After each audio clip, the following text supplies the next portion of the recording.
एक समय की बात है जब बादशाह अकबर का पराक्रम पूरे विश्व में फैलने लगा था। उसी दौरान तुर्किस्तान के बादशाह को अकबर की बुद्धिमत्ता की परीक्षा लेने की सूझी।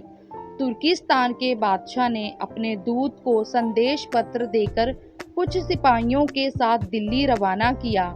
बादशाह ने पत्र में लिखा था, मुझे सुनने में आया है कि भारत में ऐसा पेड़ है जिसके पत्ते को खाकर इंसान की आयु बढ़ाने में मदद मिल सकती है। अगर ये बात सच है तो मेरे लिए उस पेड़ के कुछ पत्ते जरूर भेजें। जब अकबर ने उस पत्र को पढ़ा तो वह सोच में पड़ गए।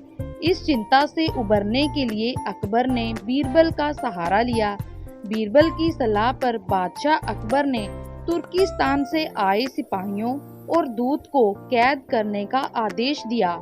सिपाही और दूत के कैद खाने में कई दिन बीत जाने के बाद अकबर और बीरबल एक दिन उनसे मिलने गए। अकबर और बीरबल को आते देखकर वो सोचने लगे कि उन्हें रिहाई मिल जाएगी, लेकिन ऐसा नहीं हुआ। बादशाह अकबर जब उनके पास पहुंचे तो उन्होंने दूत से कहा, जब तक इस किले की एक दो ईंट गिर नहीं जाती तब तक आप लोगों को आज़ाद नहीं करेंगे। ऐसा होने तक आप सभी के लिए यहाँ खाने पीने का पूरा इंतजाम किया जाएगा। इतना कहकर बादशाह अकबर और बीरबल वहाँ से चले गए। उनके जाने के बाद दूत और सिपाही कैद से निकलने के लिए उपाय सोचने लगे। जब कोई रास्ता नजर नहीं आया तो भगवान से प्रार्थना करने लगे। जल्द ही उनकी प्रार्थना रंग लाई और कुछ दिनों बाद अचानक तेज भूकंप आया और भूकंप के कारण किले का एक भाग टूटकर गिर गया। ये घटना के बाद दूत ने अकबर के पास किले की दीवार गिरने की खबर भिजवाई।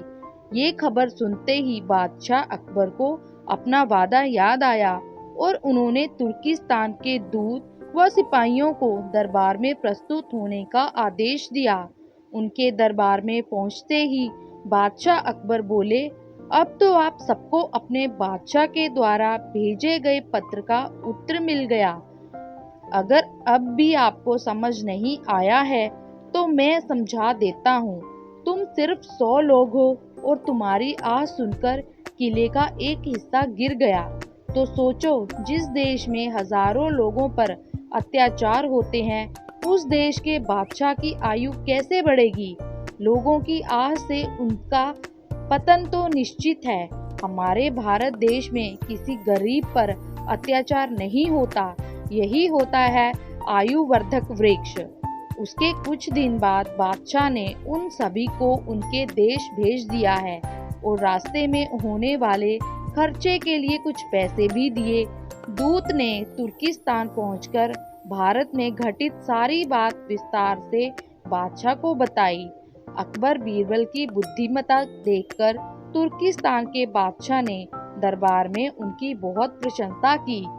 इस कहानी से हमें ये सीख मिलती है कि सभी के साथ प्रेम से रहना चाहिए और कमज़ोर पर अत्याचार नहीं करना चाहिए। साथ ही वही देश तरक्की करता है जहाँ प्रजा सुखी रहती है।